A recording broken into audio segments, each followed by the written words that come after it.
The Boys in the Woods podcast. The show your mother warned you about and that your dad was hiding in the basement listening to. Get ready for the Boys in the Woods podcast. Yeah, there's a little bear guy up there. Why is there a little bear guy up there, everybody? Welcome back. Welcome back. Welcome back. Welcome back. Well, we are only 5 days, technically 4 days away from the NFL draft. Pretty freaking pumped about Thursday. Thursday. The draft is Thursday. Does it start at 7? What time is it? 7:30? Something about around that time. Let's get this. I believe it's later. You guys are an hour. You guys are an hour behind us, so no, it's gonna be. We're the same time. Central. Yeah. Nice, same time. Yeah, same place. 6:30. Yeah, 6:30. And it basically runs for 2.5 hours. So we're going to have lots of time to break this down. We do need to figure out how we're going to coordinate this, where we have the draft board up at the same time. I think what we're going to have to do is quite possibly change the configuration around on the screen. Yeah. So that we can have the draft board up there and watch. Yeah. Is that Are you going to be doing like an updated ticker like you guys got where you put the draft, whoever drafts what, you type it in? I should be doing that. Maybe we'll just do that and we'll watch it ourselves.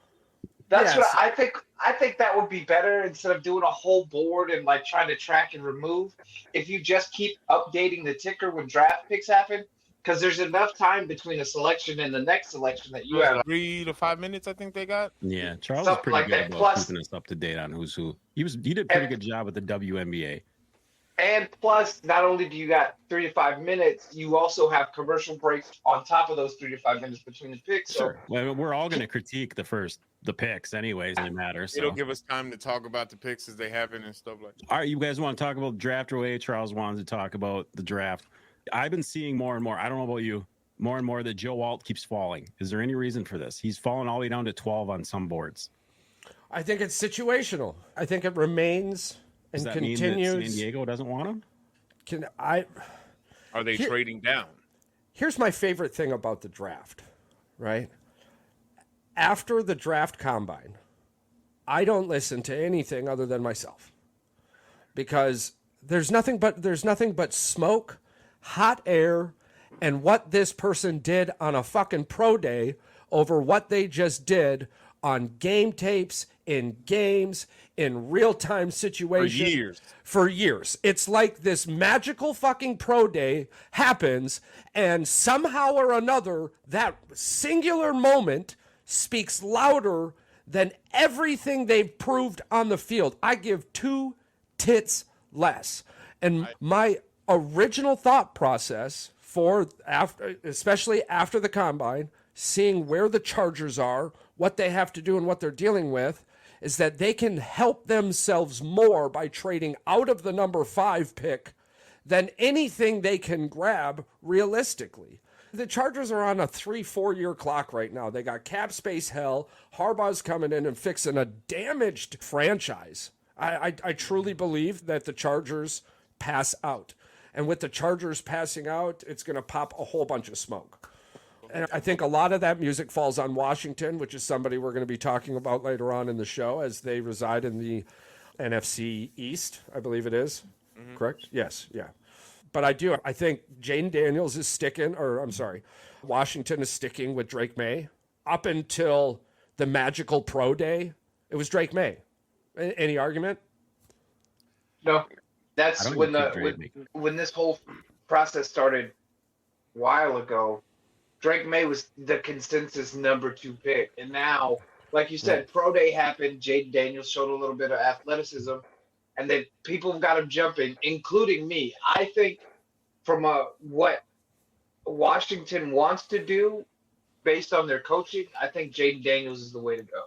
Me too. I still think Jaden Daniels should go number 2. But I'm with you, Charles. 9 times out of 10, it's going to be Drake May just because I mean, he's a bigger quarterback. Go ahead. He's a prototypical quarterback where he's over 6'3", he's 200 some odd pounds, he's got a big arm.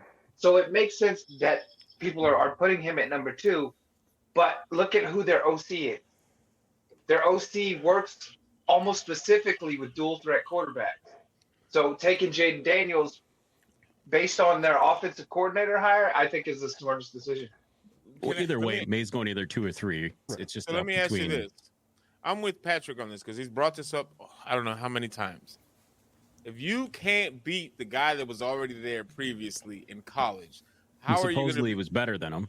But how are you going to be better than him in the pros in the same? I'm not saying the same system, but it would be the same system because it was Sam Howell, and if he goes to Washington, it's freaking Drake May. It's the same system he's going into. So again, Jaden Daniels gives you a little bit different type of play in a system that direly needs somebody to light up the field. And I think, again, if you are going off of arm strength and ability to throw the ball in a good arm, you take Drake May all day long. Absolutely. If you're thinking you're looking for a guy that can sneak out of the pocket and get things done, you're talking about Jaden Daniels. But if you're talking about a guy like Charles brings this up all the time, probably the guy that's going to last the longest in the NFL, you're talking about Drake May.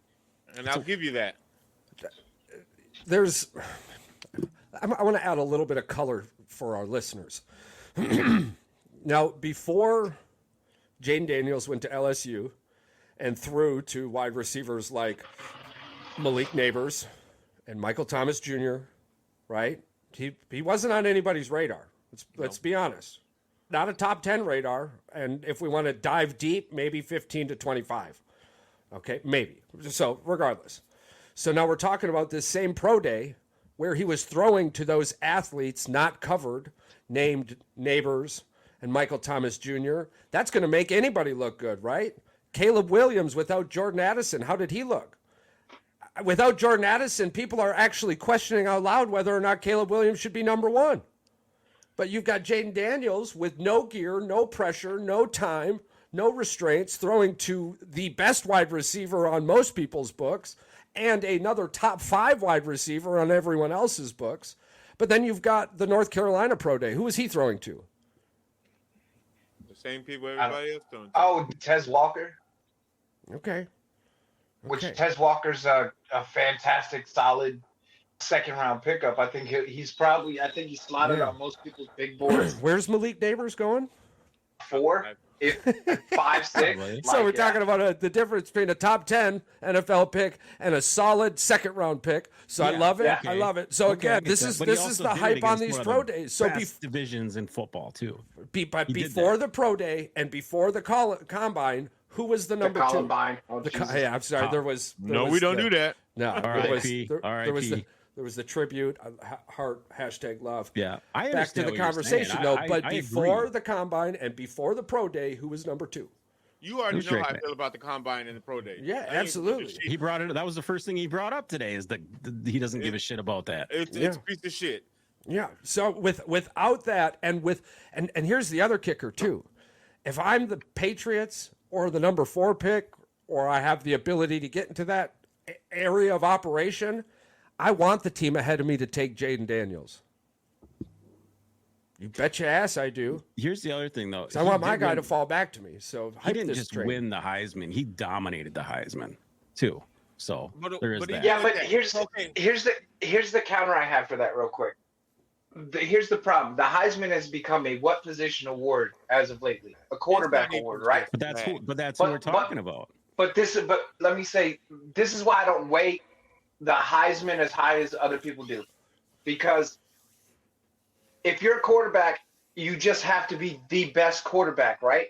But if you're somebody like Devontae Smith, not only do you have to be the best receiver in the country, you have to beat all of the best quarterbacks in the country to win that award. So not even just him, the running that's back what I'm saying. well. On a quarterback, when we're talking about talent evaluation on a quarterback, I don't think Heisman matters nearly as much as it does for a skill position, running back, wide receiver, tight end. If those 3 win it, then it counts a little more, because not only do you have to be the best in your position group, you have to be better than the best quarterbacks in the country. So Jaden Daniels' Heisman was fantastic, and he had a crazy dominant year, but that doesn't mean nearly as much to me as, like Charles said, you are throwing 2 consensus, not debated, consensus top 10 receivers in the country. So I think it's a little different. And not to take away from this young man, because he's very talented. And I've said many times, I think in the right position, he could be great. But when you have that top 10, top 5 talent around you, if you aren't putting up the best numbers in the country, I don't know if this is hurting or helping my conversation, but it seems like when you're able to throw to a top 3, top 5 wide receiver, you have a pretty easy road at the Heisman. Again, the most recent in my mind, Joe Burrow with Justin Jefferson. Yeah, it's fine in the NFL now, isn't he? But he also has Jamar Chase, which he also threw to at LSU when they won the national championship, and he won the Heisman, and he holds the records for most passing yards and touchdowns in a season.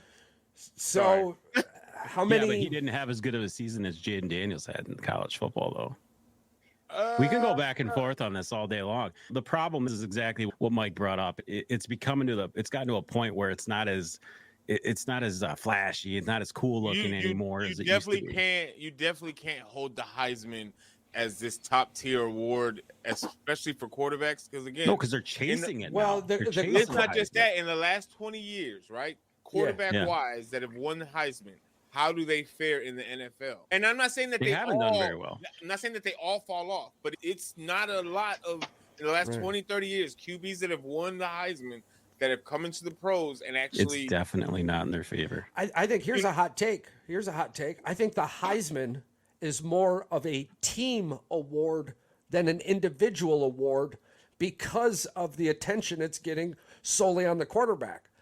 I don't know of a single quarterback that wins football games. I know of many quarterbacks that lose football games, right? Yeah. But a great quarterback puts his team in position to be great and allows his great athletes around him to make great plays. And somehow that gets projected onto a player that literally puts the ball in a 50-50 at best position, most times in a 60-40 not in your favor position. Yeah. How did we end up glorifying this?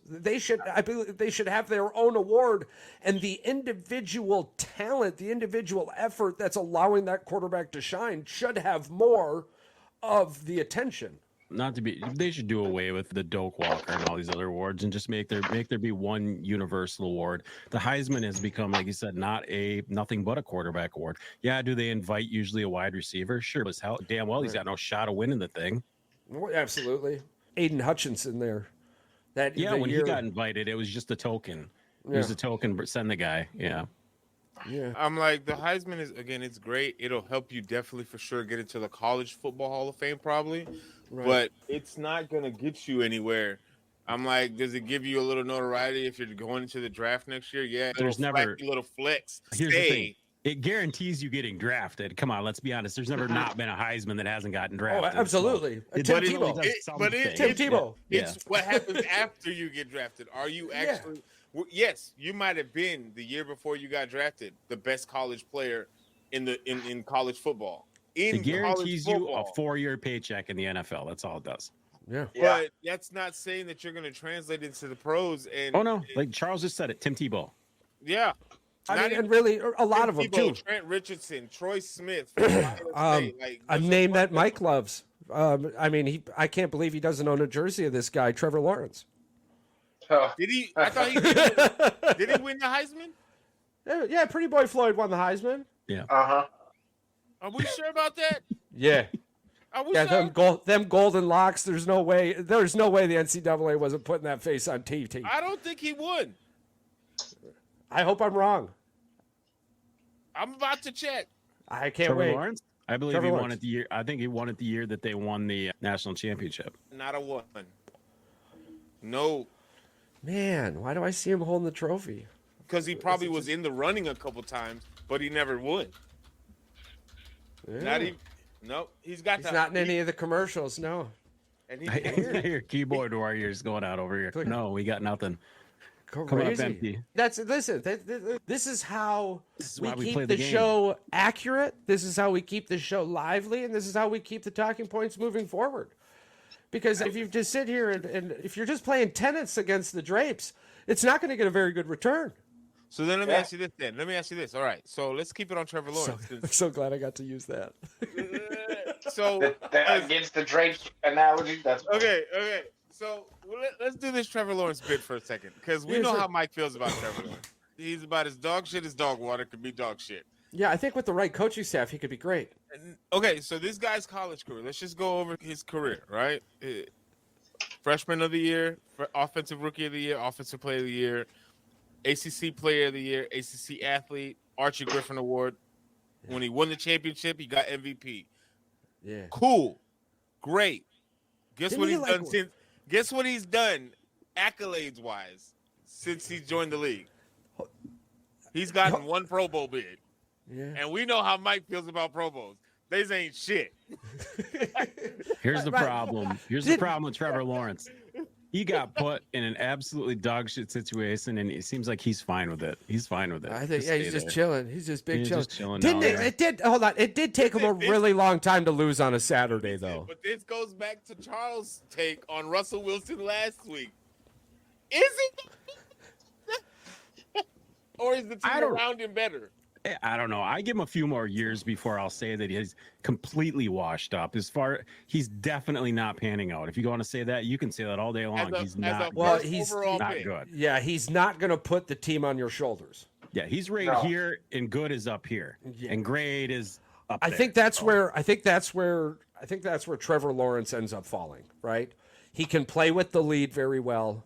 He cannot lose you the game, but he's got sub 35% chance to win you the game, depending on the talent around him.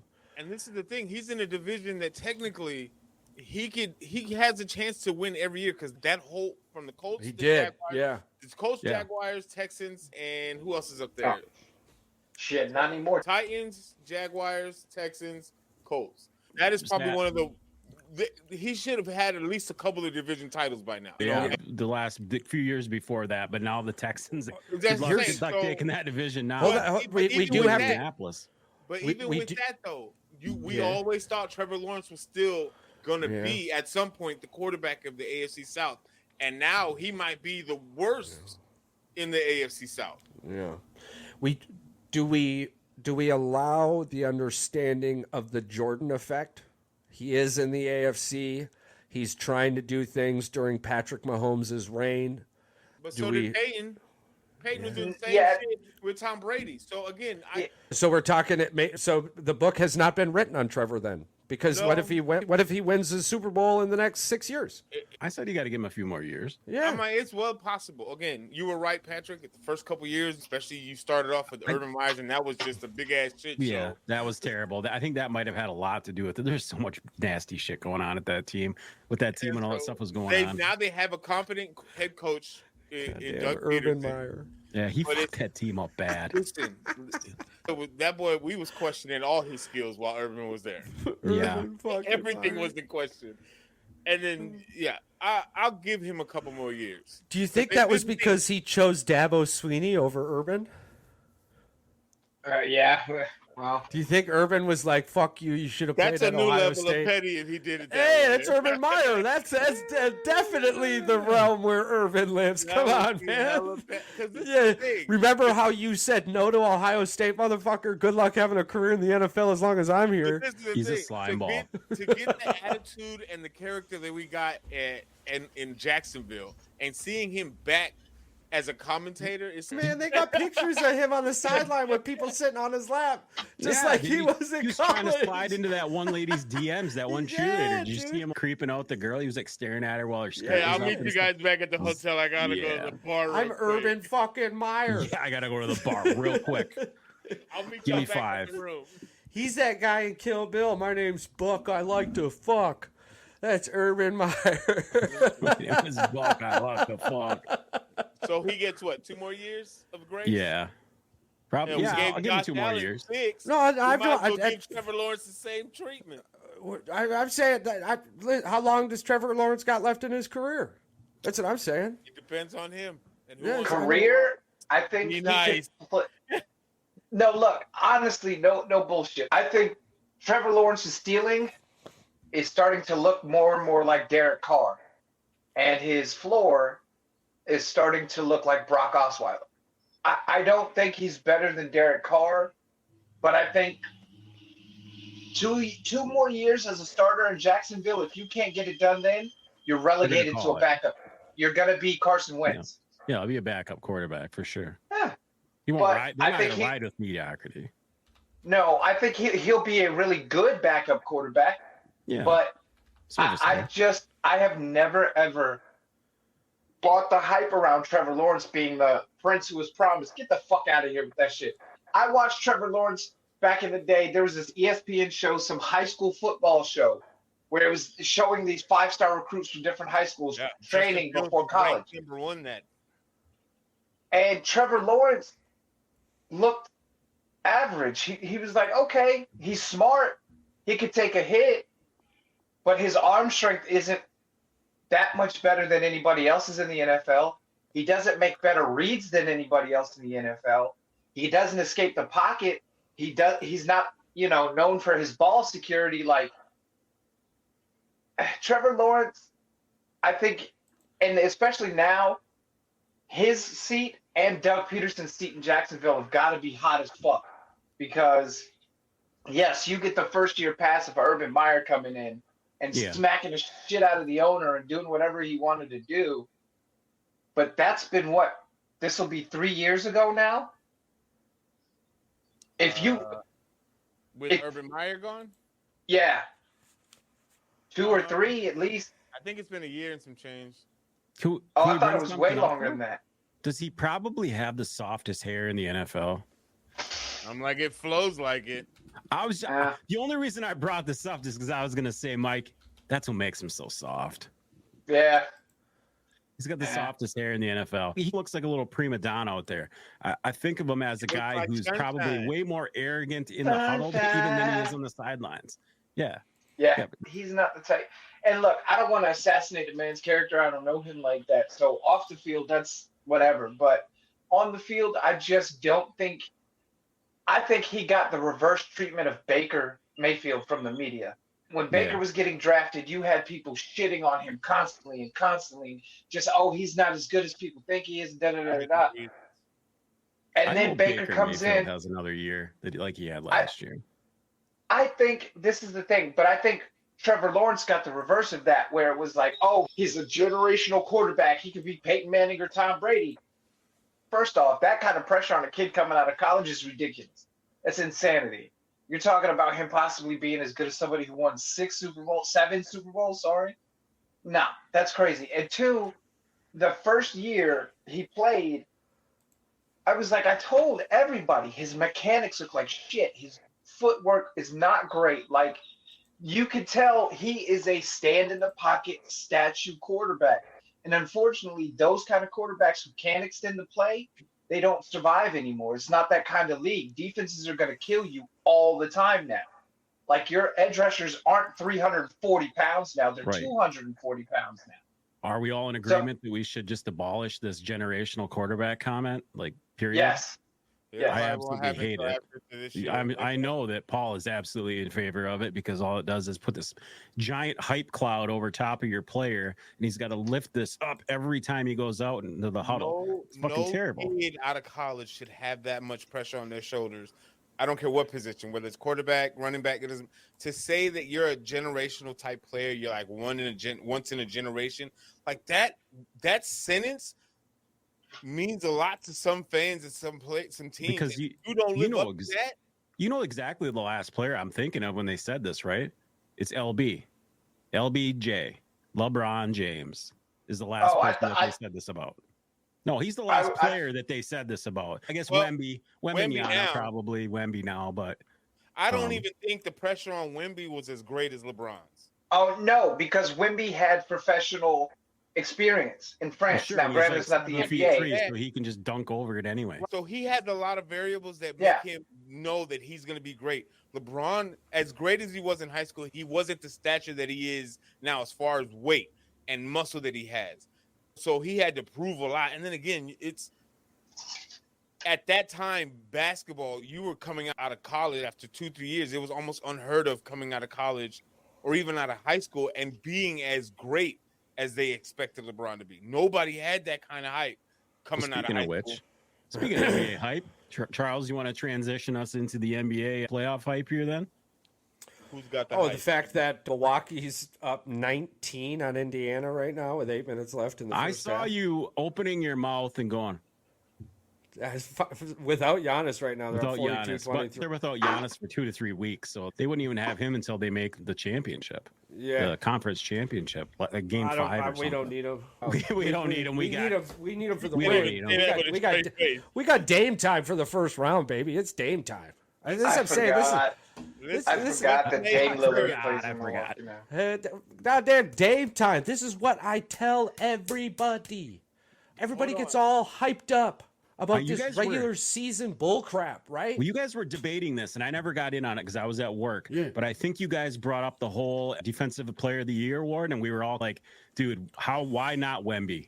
Right. Why not Rookie of the Year, and why not the Defensive Player of the Year? He has the stats, the blocks, the defensive rating. Did y'all see? Somebody just highlighted something on a clip I saw on YouTube. It's Wemby versus, it was a 3-on-1 fast break against Wemby from the Hawks. And Wemby stands in the paint, and they refuse to go into the paint. And he just stands there, and they just pass the ball between the three. When's the last time you've ever seen that happen in a professional game? I don't think anybody's. Well, Patrick Ewing, when he used to just stand in the lane, he was like 350 pounds. So, yeah, you got out of his way. But I never seen a player avoid anybody like that. So here I'm about to blow y'all's mind. This is not talked about enough. Victor Wembanyama averages 23.7 minutes a game. How much? Yeah. 24 minutes a game. Yeah, he's putting up all these stats. Time management, yeah. Because Coach Pop already said that he wasn't going to play him like that. And even with the limited playing of 2.5 quarters worth of time, he's still putting on ridiculous numbers. Yes, that's what I'm trying to highlight. Yes, absolutely. So, not having him considered for Defensive Player of the Year is crazy. You got to think, by the end of next year, he'll have another 12 minutes of playing time. He'll basically have another 50% added on to what he's playing. He'll be at around 35 minutes a game. And imagine if he put a little weight on his body. That's what I'm saying. That when he gets to that mark will be when he's able to build the body. I think he's doing well, to be honest with you. The little frame that he has. Yeah, he's that guy who's not on social media. He thinks and eats basketball. If you put 20 pounds of muscle on that kid, over a year, obviously it's not going to happen quick, but if you put 20 pounds of muscle on him, the kid is going to eat people alive. Like, he's got that. I'm thinking, what has he got? Like a 9-foot wingspan or something like that? Yeah. If he could get to a Dirk Nowitzki frame, give him even maybe 10 pounds heavier than Dirk, like maybe a Porzingis, a little bit heavier like that. The kid he's an athletic freak. His handles are crazy. His shot, like, I get the hype around him. And Paul can tell you this. Before he got drafted, I was in our other chat, like, he's overrated. I was a big critic. Ask Charles. I was a big critic. When it came to Wemby, I was bad. I told him, I said he's going to be a freaking dud. You guys want to get into this? You want me to? You brought me here. You brought me here. The draft in the NBA is fucking rigged. That's all there is to it. That's all I can tell you on draft day in the NBA. It's fucking rigged. So we're all in agreement here that is he the best player in the NBA? Absolutely not. Was he the best defensive player in the NBA this year? Probably. And hate to agree with Kendrick Perkins, but when you can't be considered the defensive player of the year if you're not in the game in the last 3-4 minutes because you're a liability. I think that's valid. # Rudy Gobert. Yeah, Gobert, I don't understand. That doesn't make sense to me. Dude. That's like even the same. Because he has Rudy Gobert. He has the ability. Playoffs, Charles. Yeah, dude. Gobert has. He has all the talent in the world. I know. Yeah, no shit. He's got the talent. He's got the weight. The dude could be a stalwart in the paint, but he refuses to harden up and just take a hit or two, or just put his body on somebody. Shaq, look, I know Shaq is a freak of nature, and that's a crazy example, right? But when Shaq defended somebody, he put his whole fucking body on him and said, if you're going to come through me, you're going to have to go through me, period. Same thing with Patrick Ewing. Same thing. These great defenders. I think Gobert just is so soft in the paint. Like, people can score on Gobert. This is the thing. I think the thing that hurts him the most, especially because of this is my opinion.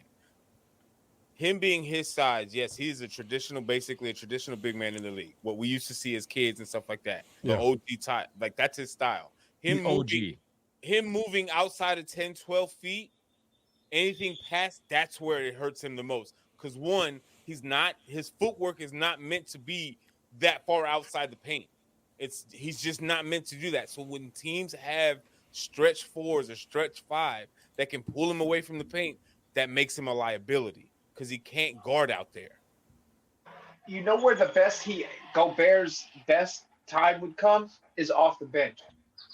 If Gobert came in rotationally and wasn't a starting center, he'd be 100 times better because he wouldn't have the same wear and tear. He wouldn't have to go through the same bullshit.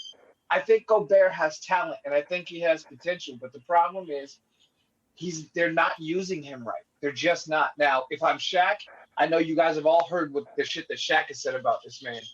But Shaq is right. Like I said, you have to body people. You have to make people scared to come in the paint. And right now, there's only a couple of people who do that. Giannis and Embiid and Jokic sometimes. But those three are the only big men that are like, if you come in here, I'm going to snatch your fucking soul. When back in our day, Dennis Rodman was like that. Oh, hell, motherfucking Patrick. Every team had one back then, even if he was mediocre. Bill you just had somebody to lock the fucking paint down. And you had a backup who could lock the paint down as well. May not have been as skilled, but he was mean as fuck, and he would foul the shit out of you if you came into the paint. I get where we're preventing injuries and stepping forward and changing the game and evolution. But, bro, these point guards are not just shooting from the outside and dishing anymore. They will make you look like an asshole. And if you got a point guard like Russ, who's now coming off the bench, he's going to make you look like an asshole every single time he comes in the game. Dude, shout out to frickin' Harden. Looked like the old Harden today. Like, he led the Clippers today big time against the Dallas Mavericks. Dude, he put the wheels on Luka. Luka frickin' fell over today guarding him. It was fucking great. Shout out to him because Russ came off the bench, man, for the Clips, and I think he had 40 points between the two of them. He made the decision to come off the bench. The coach, he should. He's 40 years old. So Coach Lou didn't make him do it. Hey, Coach, I know I'm better suited for coming off the bench. And again, to have somebody, because let's not get it twisted. He may be coming off in the NBA, but just not on that team. team. But Russell Westbrook is still that guy as far as one of the most athletic point guards on the planet. Does he shoot too much? Absolutely. But having somebody like Russell Westbrook for the Clippers to come off the bench and able to manage that second round of guys and still be able to play with the first guys if need to later on in the game. He only took 8 shots today off the bench. Only took 8. He made 5. But I'm good with that. See, all day long. 5 for 8 off the bench is fantastic. 5 for 8 is what I need. This version of Russell Westbrook might be the best Westbrook we've seen in the sense of being able to participate on a team, and he's not just trying to make it about himself. He understands that you'd think the term game manager, but I don't like that. I think game changer. I think he's the direction holder on that. I mean, Bobby Portis is a finalist for 6th Man of the Year, but it's got to be Russell Westbrook. It's got to be Russell Westbrook. And they're the reason why the Clippers aren't considered a one and done in the playoffs. Is because of the way this is the thing, right? Kawhi Leonard being out. I thought Dallas was going to be, because coming in, they're one of the hottest, if not, I think it was the hottest team coming in. Luka and Kyrie were going off. It did get scary. Dallas did wake up, and they made it a game. I mean, by the time Dallas woke up, it was too late, and that was apparent. It happened in the playoffs. This is just. So let me ask you guys this: Did you guys watch the Knicks and Sixers game? Yeah. Yeah. Did you see how much they out-rebounded the Sixers without Embiid in there? And with Joel Embiid's injury, Bro, there's no reason why you shouldn't just smack these people around. Bro, they had 21 offensive rebounds. They were plus. They're gonna sweep the Philly. They're gonna sweep Philly. And Jalen Brunson did not have his best game that night. No, Jalen Brunson looked like ass. He just didn't perform. But Josh Hart did. Carried the weight. Y'all are definitely better now. And I didn't know if this was gonna happen since you've gotten rid of what's his name, Barrett. Get Barrett, and then you got how do you say his name? Anunoby. Ochi, that guy right there, Toronto's gonna miss that fool. Well, not just him, but you got to remember too. Can we Julius Randle? Agree? Go ahead. Julius Randle's injured, so we don't even have our best big man in the game. Listen, even when Julius Randle's playing, he's never there anyways. Bro, one third of the time he plays like everyone thinks he can. Here's the problem. Boston is like sleepwalking through the playoffs right now, so it sucks. Well, I think it's the Miami Heat that barely got in. Only as good as Jimmy Butler is good. If Jimmy Butler's Charles, but you don't win 64 fucking games when you rest a bunch of your players either in the East. So the East was a juggernaut. Yeah. The East was better this year. Way better this year. I think be better, but there's no way in hell that your bottom. Yeah, I can see that. Teams can make the playoffs in the East. And the Detroit Pistons are in the East, so it's like whenever someone's the East is a juggernaut. How do you think I feel? Wait. Like, are we talking about the same Eastern Conference? Oh, actually, Paul, did you see? I know you're not wrong. You're not wrong. You're not wrong. I'm just saying. Deal for $40 million a year. Yeah, but he wants a 4-year deal. Well, I don't know if he still got 4 years as a starter left. The way that they're talking shit about my Bulls, though, they go, all right, the mid-3 is over. And I'm like, wait, what mid? Oh, they're talking about us. Yeah. I'm like, it's as much as it's going to pay me to see, especially because we didn't see Lonzo Ball be able to flourish in this offense, which I feel would have made the entirety of the difference between sucking and actually being a contender. Because when Lonzo was there and the whole core was there, Caruso, DeMar, Zach, and Vujicic were all, it was running, it was working. And not having that ability to stay healthy and be the squad that they should have been is going to suck, but it's time to blow up the Bulls and start over. It really is. Look. It's not going to happen because Zach LaVine's contract's way too expensive.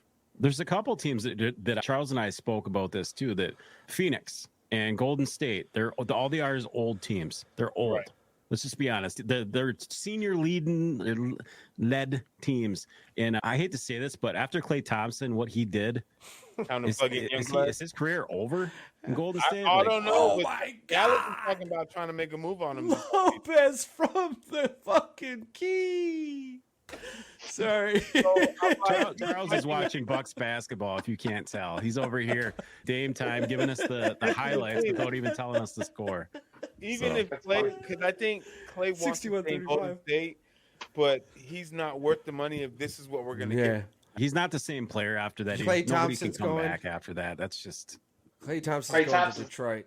He's still a great basketball player, but Klay Thompson's going to the Pistons, bro. Just go to Portland. Yeah. Just go as far to the corner of the country as possible, and don't. He'll go to Detroit, Charles, and he'll become an all-star, but they'll still lose. That's what happened to Blake Griffin. Right? I was just saying he'll give us a Blake Griffin, and the Pistons will retire his. The Pistons will retire his jersey. You can see. Listen, Detroit will end up booing him a couple of times. Look to the crowd and go. Listen now, Mike. The only thing that's stopping the Knicks from making it to the finals is Boston. God. Yeah. I think if Boston, here's the thing. I know they're playing the Heat, and like you said, the Heat is only as good as Jimmy Butler is. But Boston, for some reason, that they just look like they're giving up on the postseason. You know what I'm saying? They look exhausted. I think that's a coy. I'm telling you. It very well could be. And look, I like Derek White. I live in San Antonio, so he was down here for a while doing a bunch of really cool shit. And I love Jason Tatum. Boss, dude. And I think he's energetic as fuck. think they're on a collision course to meet each other in the finals. I think that's what it's going to be in the East, anyways. I think we're going to get Bro, some great basketball. If the Knicks that get state battle right there, Massachusetts versus New York, Boston versus New York, that would be, I feel like an instant classic. Here's the thing: the Knicks just don't take your freaking foot off the throat. Just keep going. That's what the Knicks is. The Knicks bugaboo. The last 25 years of basketball has been when they are good.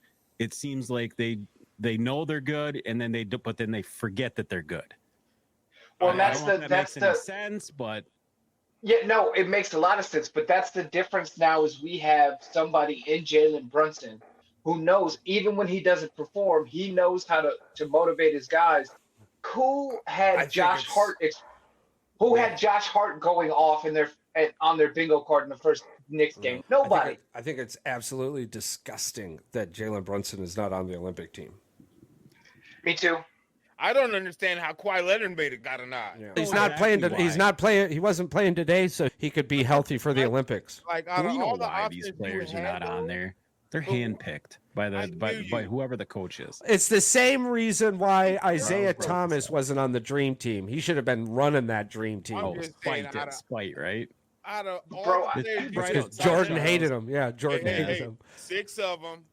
Yeah. 6-2 is always better. Hey, listen, I'm just saying. Or 3. My bad. I apologize. Thank you. 3. I apologize. My bad. Jordan would have had more if it wasn't for us. That's all I'm saying. Kobe can't say that about no one. Kobe can't say that about no one. I have to. 7. The Pistons sent Jordan to play baseball. That's what happened. That's very true. I have to give the Pistons props because we're all old enough to remember the Ben Wallace era in Detroit. When y'all were just Rip Hamilton, fucking. When we traded Stackhouse for Hamilton, yeah. Oh my God! Yeah. Game and Yeah, Tayshaun Prince. Who remembers that block? That's all I'm saying. Who remembers the block? Grant Hill. Oh my God, Grant Hill. I wish Grant Hill would have stayed. Dude, if Grant Hill didn't fuck his ankle up, he might have been one of the best basketball players. I have dreams still about Grant Hill being healthy. That's how I feel about Derrick Rose. My first Pistons jersey was a Derrick Rose, same way. Yeah. I don't care what anybody says in the history of the world. My favorite throwback jersey is the green Pistons Grant Hill jersey with the horse. Oh my God! Okay, so check this out. Out of the nosh. You got Derrick Rose. Exhaust pipes. I need your guys' help. Here we go. We got Derrick Rose. We got Grant Hill. I don't want that jersey. We got Greg Odom. Good one. Okay, so we've got the small forward, the center, and the point guard. We need a shooting guard. The shittiest team ever. The dream team that couldn't stay healthy. The dream team that couldn't stay healthy. So you got Derrick Rose. The dream team that couldn't stay healthy. You got Derrick Rose, Greg Odom. Ben Simmons has got to be in there too. So we move Grant Hill to the shooting guard. What about Brandon Roy? No, but he had a whole career though. Tracy had a good career. Anthony Hardaway. Brandon Roy. Oh, he had to retire 7 years in because his knees couldn't hold up. Oh yeah, there it is. Who beats them? Hey, all in their prime before they got hurt. Well, the Hibbert was a 7-footer for Indiana. Remember that guy? Yeah, he was dominant, and then he just couldn't shoot. Dominant. Then he was another one that had bad knees because he was like 7'2". That is the curse. Speaking of guys who used to dominate for Indiana, what do y'all think is the future for Mr. Paul George? He's gonna retire without a ring. Yeah, he's done. I was just saying, I need a little more context. I just mean like he had career? When he was in when he was in Indiana, he was like that guy. He was PG. No, you didn't mess with him, right? He went to the Clippers or he went to the Oklahoma City Thunder first. His defense, and he just it's like he morphed into a dude who isn't sure what he used to be. You know what I'm saying? I think a factor plays with one in Indiana outside of Danny Granger. He was the guy in Indiana. He made it to the East Finals with Indiana. Yeah, and he got beat by LeBron. But when he went to these, that sucks. But he had to share the spotlight. Had to share, especially the ball. Because there's more people that can say they beat LeBron than can say have been beaten by LeBron.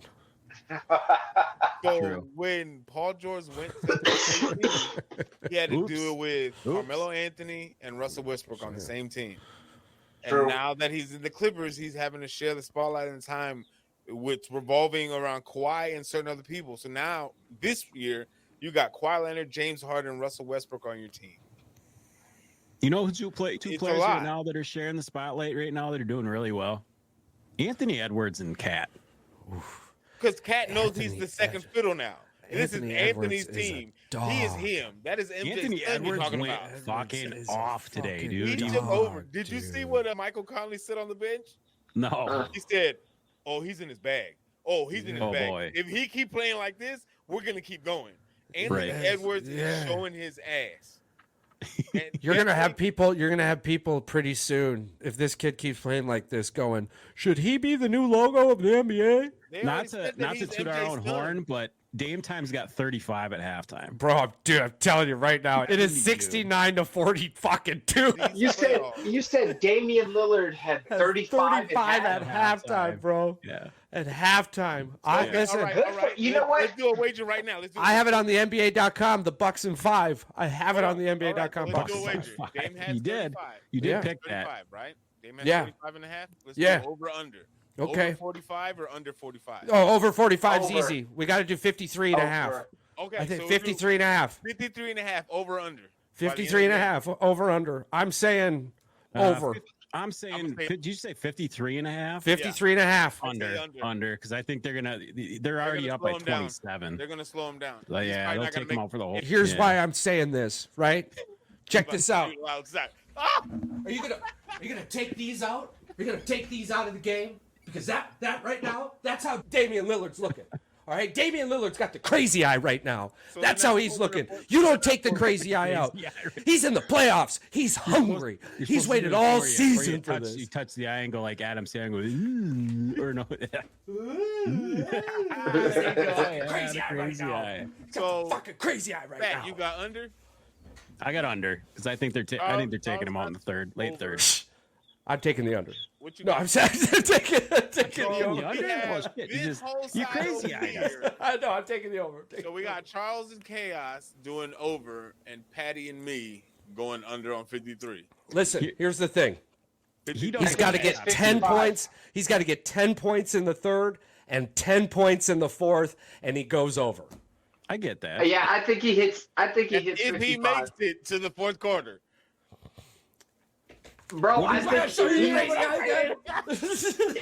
if he keeps What is the Bucks playoff record? What's the Bucks playoff record? Look that up. Overall or for what? Just the For how Bucks far playoff back? record, and if maybe he's going for that. what's the Bucks playoff scoring record in a single Well, game? just for a single game in the playoffs, yeah. Yeah. If it's over 60, he's probably not going to go for it. But if it's 50 No. some, then he might stay in for it. If it's 58, Well, 59. didn't y'all have one of y'all top scorers was Oscar Robertson back in the day, right? Yeah, but Oscar Robertson? I don't know if he scored over 50 in a playoff game. Maybe. Charles, you looking this up for Y'all us? also had what's his nuts too. Y'all had Kareem before We he was had Kareem. We had Kareem. You But, said He was playoffs? still Lou Alcindor. But I think those were regular season games when they scored like 60, 70 points, those games. Oh, it just has regular season records. Maybe they never kept Giannis playoff records. Antetokounmpo set the scoring record December 13th, 2023. Ooh. 64 points against the Indiana Pacers in a game where the Bucks secured a 140 to 126 win in that matchup at Pfizer Forum Stadium. They only won by 14, so that game makes me think maybe they got it within 10. They're gonna have Indiana's got to go on a run here, or he's coming out. If they're up by 40, I'm he ain't telling staying. you. Well, hold on. Let me pull up my Google Translator because you're speaking some kind of fucking language I don't understand right now. What do you mean Indiana's going to go on a run? Do I got to show you the crazy eye right now again? You got Dame Time out there right now. You got to go the other way. This is your Milwaukee eye. That's Goddamn your Dame Time Indiana right eye. Now you got Mike in with the crazy eye. Paul's got the crazy. You picked the under. How come you got It's the crazy contagious. eye? Of course it's contagious. The whole team's out there going crazy right now. There's Pink no way eye. that they're going to keep going at this pace. Look at me when I'm talking to you. Going at this pace and not take him out. He's coming out in the fourth quarter. But This is the thing, right? This is the thing, right? I can absolutely see them taking him out end of third, beginning of fourth quarter. But if I don't know, dude, And they're like, not is giving him Dame, the record. so who's the pro? This is the thing. Who do you trust more in a big game than Dame. Not a fucking person. He has the Who are you going to second. put in? I'm thinking him out. He's Well, he's the Who are you first gonna or put? But second I'm saying- all-time leading clutch Well, scorer. you still got Middleton, and you got Lopez, Bobby and Portis. I'm not saying. Portis, yeah. I'm not saying there's not other talent on the team. Yeah. No, I agree If with it's you. If it's a close The game, big he's gotta shot? score. Yeah, Yeah, big you shot. got to Yeah. keep. Oh, Yeah, if they go into the fourth and they're up by 35 or more, he's definitely coming out. He's Yeah. out, yeah. Like, All right. that's what But I'm if saying, they man. go into the fourth and it's only, knock on wood, if it's only like a 15-point lead, I think you keep him in and Well, just he's let him still in finish the there game. for sure. Okay, yeah, so you check got this it. out. Since 2012, what random stat you got for us? Lillard has hit more three-pointers, 132, with the score within 5 points in the final 5 minutes of a regular season game than anybody else. Steph Curry is second with 124. Well, You I got don't clutch think time, Dame time.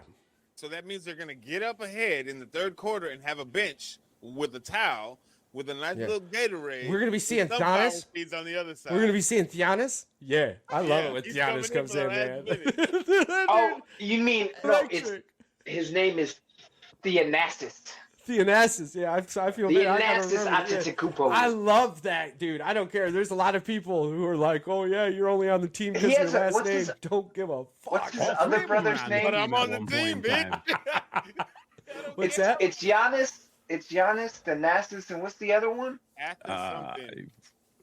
The guy, Yeah, the little brother, Yeah, you got the Antetokounmpo trio in there. It's still one of the I don't know, coolest dude. things in Okay, sports. so in the last 5 minutes of a game in clutch situations, Lillard has scored a total of 110 points in 126 minutes, which ranks 7th in the league. He achieves this efficiency with shooting splits of 49.3 from the field, 38.5 from beyond the arc, and an impressive 91.5 from the free throw line. But problem is, I would like to see those stats, whether or not they were games that he had to have the ball in his hands because they were losing, or if their games are up by 20 points. Considering he was in Portland, clutch time, you They only probably receive. They probably were. Hold on, no, you yeah. only receive clutch time points when the game is close. The score has to be within 5 or 10. I thought clutch time just meant at the. No, because there ain't fucking nothing clutch about me being up 40 with 4 minutes left in the game. I don't know about that. No, that's fine. I was clutch for 3 quarters. No, I promise. I'll look it up real quick. You guys keep discussing, but clutch means something with points. This is the thing. Is to me, it doesn't matter. Dame, like you said, Dame is one of those shooters that you want the ball in his hands more often than not in a clutch situation. Without a doubt. And I don't know. In the NBA, I didn't mean to think- cut you off here. Hold on. In the NBA, Yeah. clutch time refers to the critical moments during a game when the score margin is within 5 points and there is 5 or fewer minutes remaining in the fourth quarter or overtime. So, absolutely. Yeah, you guys picked up a great one, especially losing Drew Holiday. Yeah. Like to pick up Dame, to Mr. Dollar himself, and have him come in. And this is the thing. I'm so happy for Dame as a fan of basketball because in Portland he was stuck in a closet. He had no help. There was no CJ McCollum was there, but like they had no front court help at all. Yeah. It was all back court dominance. So now your front court in Milwaukee is as good, if not better, than any team in the league. And now your back court is as good, if not better, than anybody else in the league. Like that's the difference in a game changer versus somebody who A game can come in and dominant. give you six points off the bench. You didn't even bring GD. up the most effed up point about it. The score is 42-35. So even if without the rest of the Bucks, they're only down 7. They're playing good They're within defense. 10 points. They're Even if playing good nobody else defense. scored. It does help that Indiana They're was playing 1 for good 14. defense. They're That's 1 for insane. 14 from the three. Oh, Good shit. the on three. defense, except when Damian Lillard has the ball, apparently.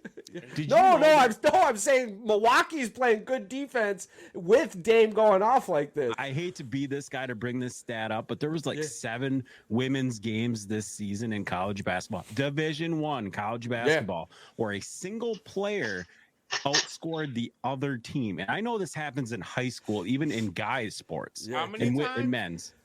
There was 7 times where a woman outscored the other team in college basketball, Division One. Like for the game? Yeah, for the game. Yeah.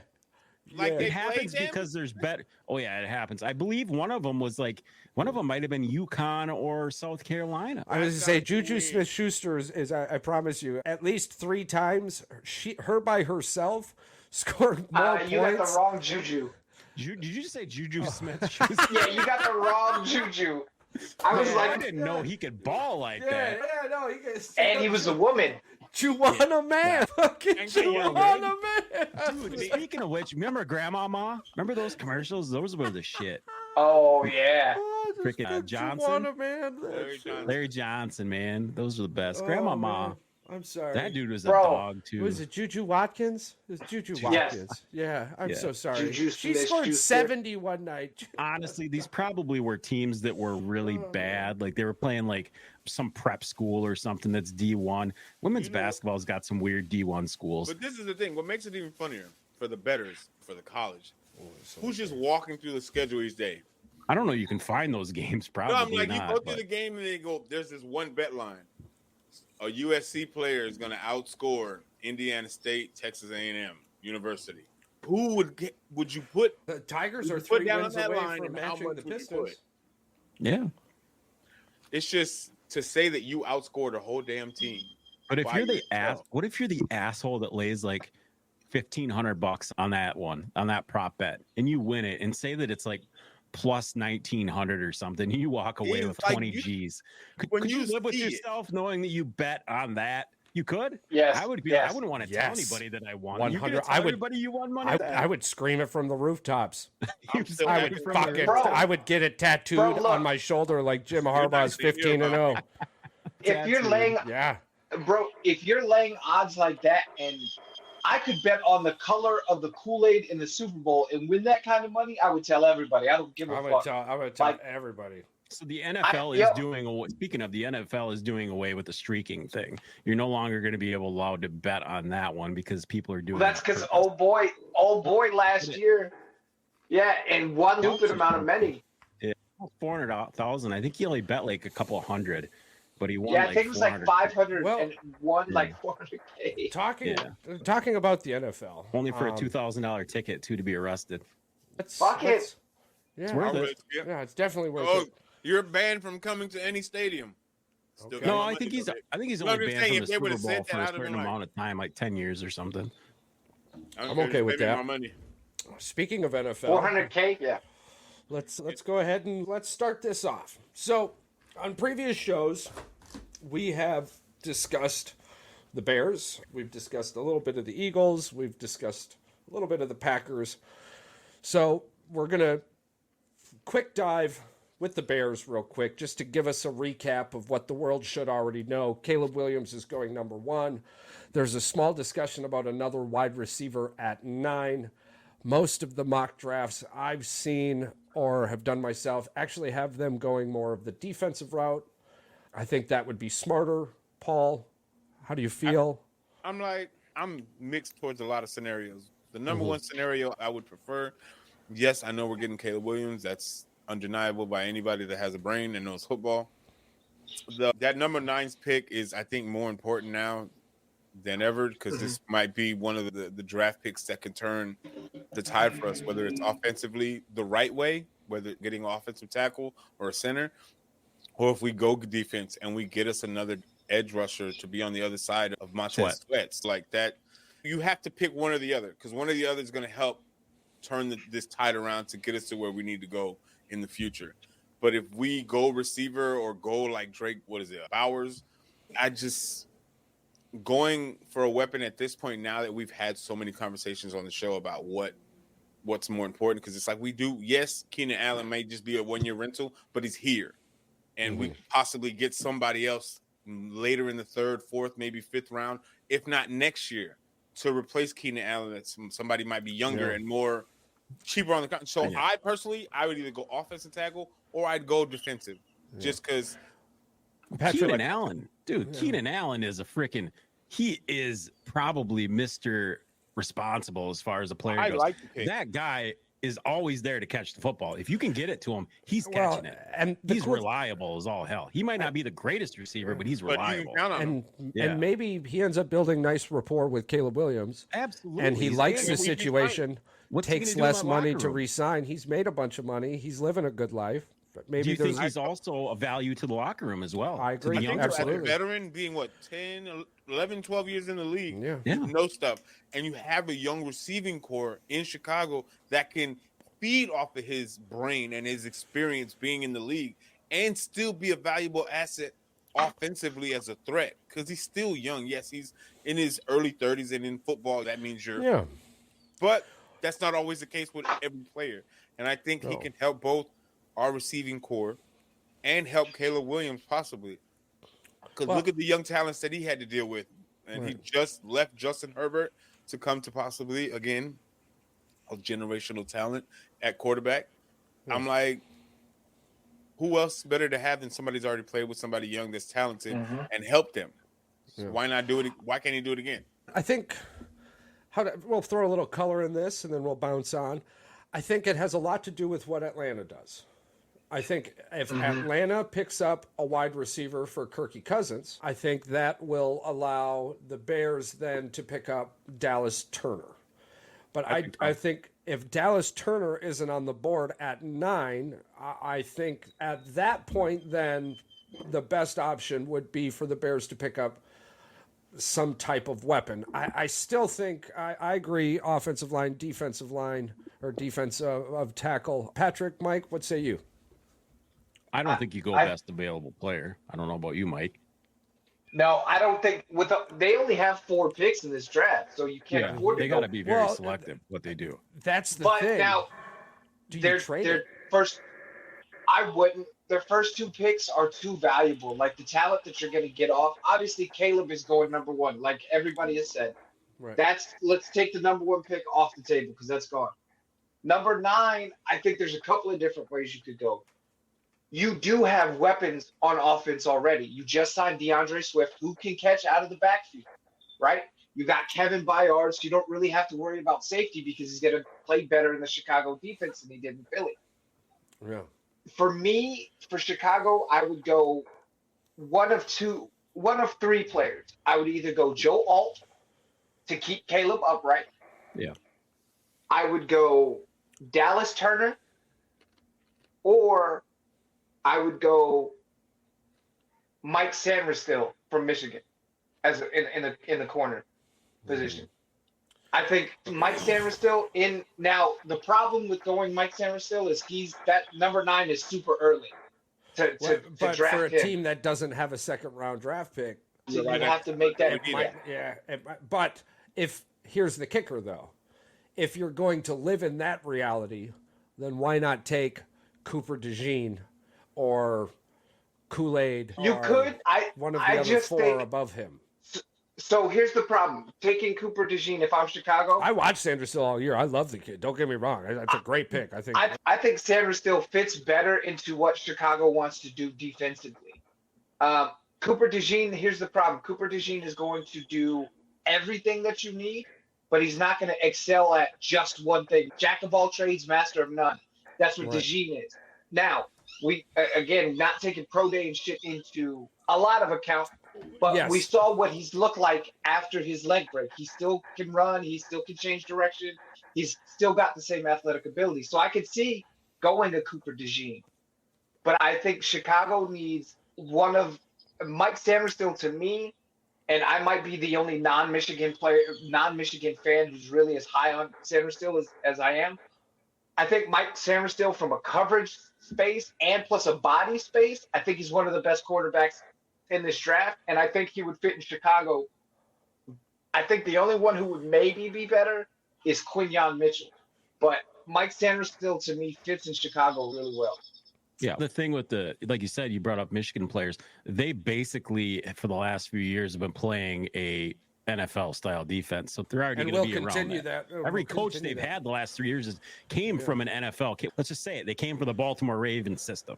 Yeah, they do know NFL type. I'm not saying they're NFL caliber, but they know what the schemes are. As far as that goes. We went to the Bears. let's talk a little bit about, I think, just as an let me rephrase this. I think they're in a more exciting phase than the Bears, really, with the Minnesota Vikings. They're sitting at 11. Exciting is a very intriguing word there. You have 2 picks inside the 25 at the first round. You're sitting at 11 with everything saying you're going to 5 or 3. What are you going to do with, what is it, 22 or 23? No, they have 23. 20. Is it 24? 23. I'm looking. No, Dallas is 24. Yeah, Dallas is 24. Yeah, so you've got the Eagles at 22, Minnesota at 23, Green Bay at 24. So here we're going to talk a little bit about Minnesota and Washington. I think this has a lot to do with that scenario because if Washington takes the quarterback the Patriots have on their board, I see the Patriots taking Marvin Harrison Jr. Oh. What? Because you have then Marvin Harrison Jr., but they've got Jacoby Brissett. Sucks. Yeah. But He again, sucks, but he'll do for the. Are you telling me you think Marvin Harrison you're gonna make have this man look good? Yeah, I don't I'm know. saying Marvin. No. I think the smartest. I'm on Charles's wavelength with this, because when you said that, the first thing that made me think is Shedeur Sanders next year. And because New England's not going to be they're not going to be a playoff team. I don't care who they get. They're just not there yet.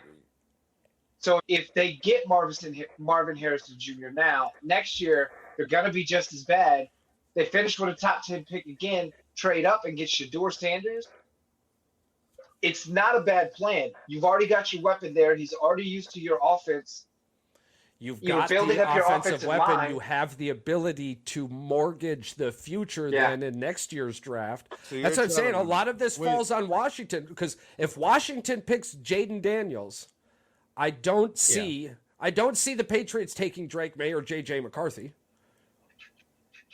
No, I think Minnesota will come up and either take. I think Minnesota, I can see taking Drake May way faster than I could New England. Well, I've got the Chargers trading out with Minnesota. I think that's the most reasonable thing. It allows the Chargers to build assets. Let's all be honest. I agree with Charles 100%. We know what's going to happen. There's going to be at least one trade in the top 10. For sure. Guaranteed. Absolutely. But you're telling me you're willing, Mike, to risk having one of the quarterbacks of this year. He's not. He's thinking New England is. Yeah, I think because of Gerard Mayo and the way he coaches and what he has available to him. Because look, let's be honest, right? Caleb Williams is the best quarterback in this class, hands down. He's gone. You can't even worry about it, right? After Caleb Williams, there's nothing but question marks. And next year, you're debating between Carson Beck and Shedeur Sanders are basically the only two quarterbacks in that draft. That's my issue, though. You're Washington. You take Jaden Daniels off the board. You're telling me the Patriots are going to go into a fucking whirlwind and lose their shits and act like there's not other capable quarterbacks in the league for a gamble that Shedeur's going to be that guy next year just because Marvin Harrison's there?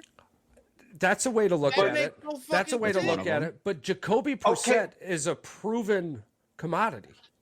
But I'm just saying you're willing to gamble. I would be. So who do you? Okay, so who do you?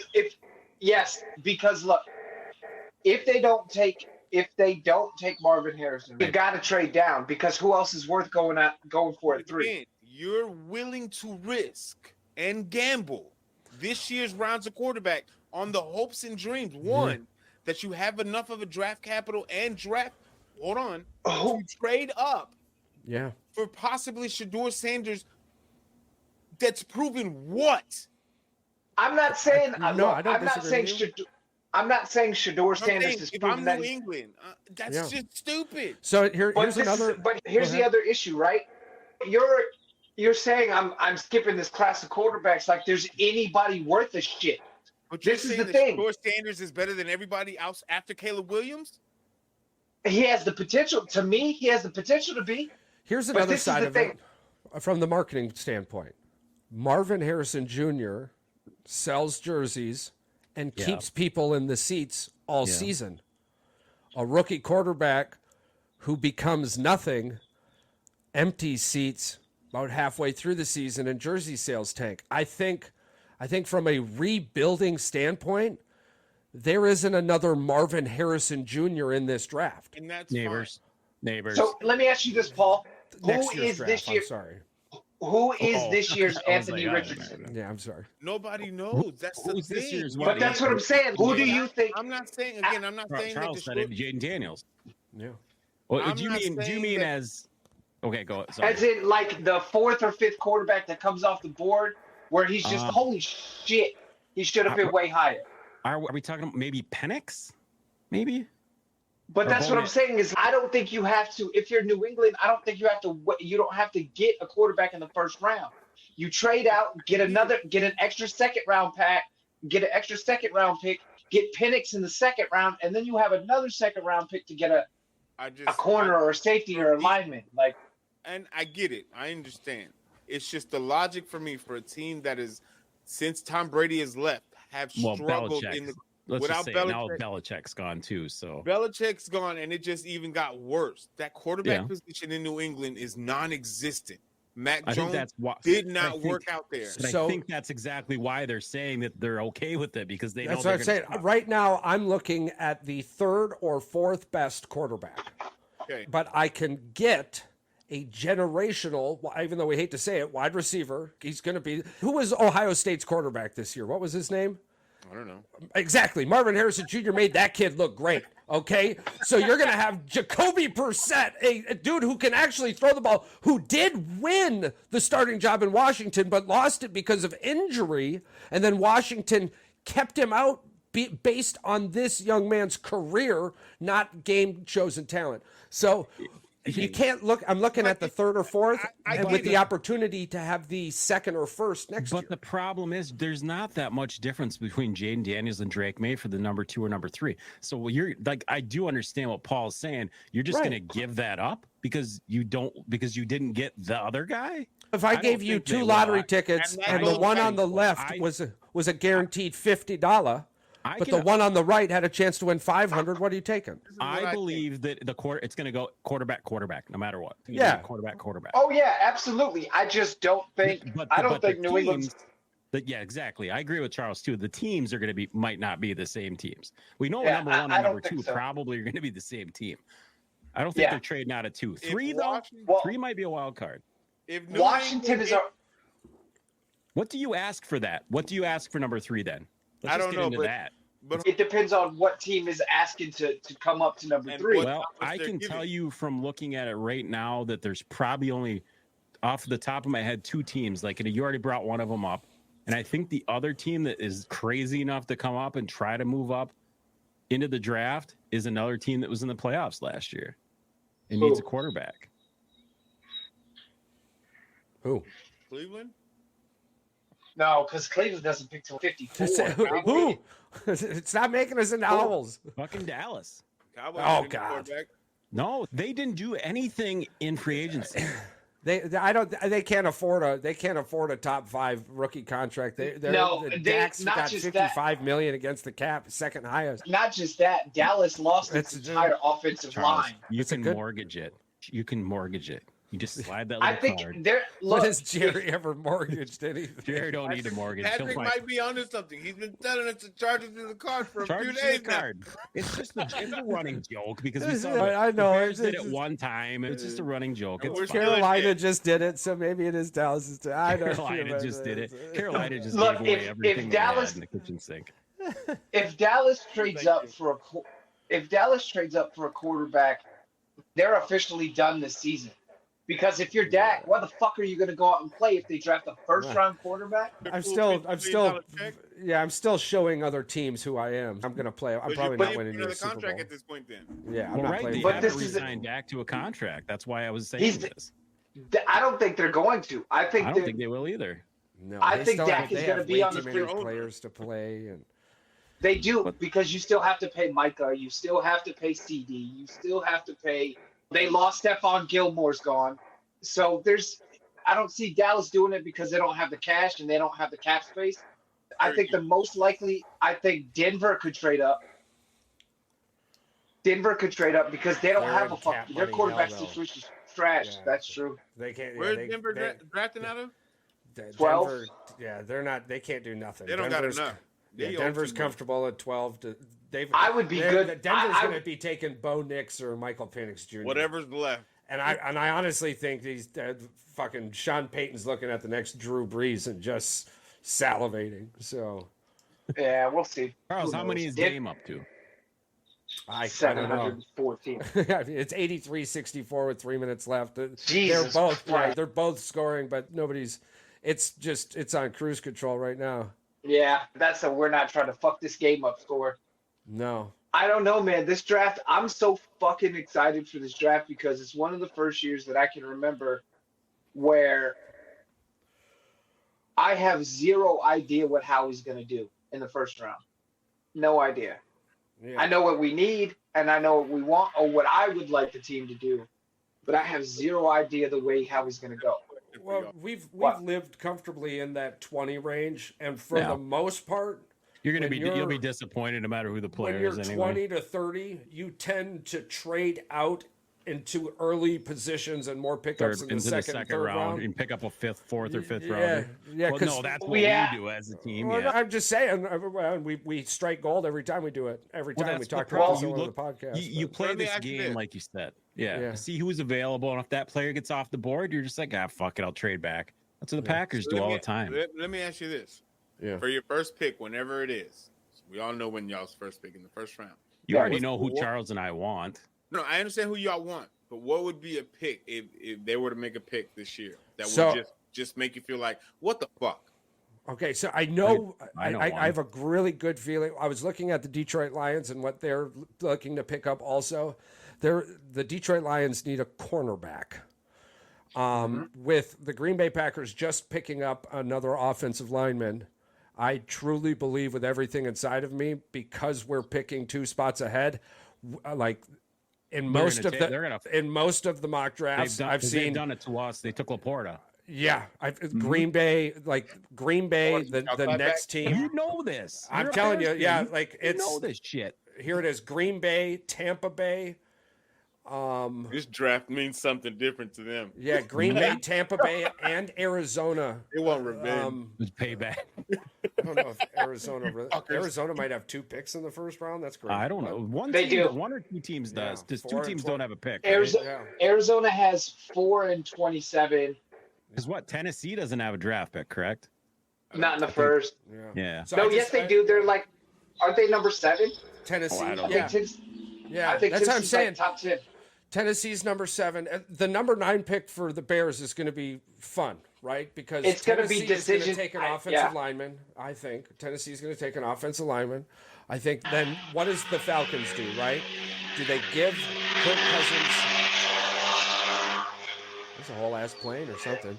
Do they give? It was somebody's little weenie ass little mini motorcycle. So do they give Kirk Cousins another offensive weapon? Or do they beef up their defense because Kirk Cousins is now their offensive weapon? That'll be interesting, and I think that is going to affect the Bears. But why did we all get off of the quarterback train a long time ago? Because you were so hyped on them taking J.J. McCarthy in the top 5, and now you're not talking about this anymore. Okay, so now this is where I was going. Hold on, nope. Again, too, right? I have much different feelings on how this draft is going to go. I truly feel that Caleb's going 1, Drake May's going 2, Marvin Harrison's going 3, Malik Neighbors 4. The Minnesota Vikings are going to trade up, and this is where it gets hairy. Does Minnesota take JJ because they're in love with him, or do Arizona they take Jaden Daniels? JJ McCarthy now. So if this is how the draft happens and it's going that way, depending on what you do at 5, because Minnesota isn't going to go up to 3 when they can get what they want at 5, right? But do you honestly think that, again, you're saying your bet is if Jaden Daniel goes 2nd, Marvin Harrison is coming off the board next? I think regardless, New England is basically going to be that team that goes, we're just picking the best available. No, in love with Drake May. There's no way they pass up on Drake May. That's what I'm saying. I'm saying Caleb goes 1, Drake May goes 2. If he goes 2. Absolutely. Marvin Harrison goes 3. Because in this situation, the Patriots on their big board, in my mind, the quarterback they wanted is no longer there. So I can sell jerseys and seats and give the guy I got now a little bit of extra butter while I pick up the same talent, arguably, in the next draft. I put a little bit more faith into Vegas when it comes to odds because they have Jaden Daniels way above Drake May for taking. Well, that's been a roller coaster because as of yesterday when I looked, it was stupid close. I believe it's like $1.50 difference, and that's quite a bit. I don't know. I get it. It like you said, it's situational. It's a depending. Yeah, no, this is just if this was a thing. Yeah, if this was a me mock draft, I mean, where I get stuck is 5, right? Because what are you taking? Yeah. I believe it's Minnesota. Okay, so this is what I was bringing up to get it. These guys have the New York Giants traded with Arizona Cardinals to take J.J. McCarthy because they believe the Daniel Jones era is done in New York and they're just going through the motions. 5, they got Marvin Harrison Jr. going to the Chargers. Cardinals picking up Rome. Titans picking up Alt and Quinyon Mitchell. Obviously, Quinyon Mitchell is a guy who any other draft probably be a top 5 pick, but he's going to Atlanta. But I agree with you. Atlanta does feel like they need to get another weapon for Kirky. Why not take Bijan Robinson? You got Kyle Pitts. You got Drake London. Take Neighbors. Throw him another good receiver out there. Yeah, they've got a more than decent offensive line. That's why I think I'm confused on why we don't think Arizona would be taking an offensive lineman. Are they going to? No, just in general. If it was me, Charles, I would take Alt all day. I can tell you the reason I don't think they're taking an offensive lineman is because of who their head coach is. Jonathan Gannon doesn't give a shit about offensive line. He doesn't care. Not that he's not eventually going to take, but he's not taking one in the first round. He's going to take and you have a running quarterback with Kyler too. Like he'll just run away. Like Charles, he'll extend the long in the NFL. So I just think at 4, he's used to running away playing Call of Duty. At 4, no shit. At 4, it's too good. Kyler? He's running with the gun in his hand at Call of Duty, and they're like, he runs just like he does in the NFL, away from everything. Oh, that's kind of funny. I think Marvin Harrison at 4 makes too much sense for them. They have pick number 27 as well, I think. Yes. And so then you could still get a decent lineman at 27. You could still get a really decent either guard or tackle, or maybe even a center, depending if they need a center. But Arizona for me. There's no way New England does. Right, you can't pass on Mark. No, you guys brought this up. You asked Charles and I who we wouldn't want. Right. And I think Charles and I are both in agreement on it. We wouldn't want them to pick up another wide receiver or an offensive weapon because I don't think we need it. There's not enough room in that locker room for it. Yeah. And I would be pissed if they picked up an offensive player. Yeah. Even a running back if he was so there. You don't want a skill player. No, I don't want a skill player. I don't think not in the first round, especially. I don't think Green Bay needs. Yeah, I think you're going to be stuck on Cooper because Cooper's not going to get past Philly. He's not going to be there. He's not going to be there. Yeah. No, I think Philly is the lowest spot that Cooper DeJean goes, and I don't think not after his pro day. Teron Arnold. Terrion Arnold. There's not a guy. Oh, there's not another. There's just another guy there. I'm just saying. Eagle attention to old Arnold. Yeah. Who do I not want on the team? Philly. Let's jump right into Philly then. We talked about the Packers. We talked about the Bears. We talked about the top 5. Who's a player that you would get irritated with, Mike, if they the first round, if they just said, you know what, F it, we're going all in with this guy, and that guy was like nowhere on your board. I don't want 4. If they went wide receiver in the first round, I'd be pissed. Wide receiver? Stupid. You be dumb. Well, especially since there's 4 or 5 really good ones, but it's like you're going to miss out on what you need to get something that you have. You guys have a full locker room as far as wide receivers go. Where's this guy going to fit in? You know, that's the thing is like whoever we draft at 22, that receiver still drafted high enough that he would want to be a wide receiver 1. We don't need a wide receiver 1. Mike, did you happen to catch the absolute joke that Philly fans did to the New England Patriots about them supposedly having interest in AJ Brown? And they let him spam their own TikTok, Instagram, and Facebook pages and all this shit was saying, oh yeah, we reached out to him, and Philly goes, The fuck they did. He goes, we never answered no phone calls about AJ Brown. Are you fucking crazy? That's the thing is Philly media. Nobody hates Philly athletes more than Philly media. It just is what it is. Ace, this is what happened for those of you guys listening who don't know. Is AJ Brown put a picture of Tom Brady on his Tom Brady profile picture, and Tom Brady is well documented AJ Brown's favorite player to ever play football, right? So AJ Brown felt like the media disrespected him. He put Tom Brady up because the year after the media started disrespecting Tom, he snapped. He turned into a different player.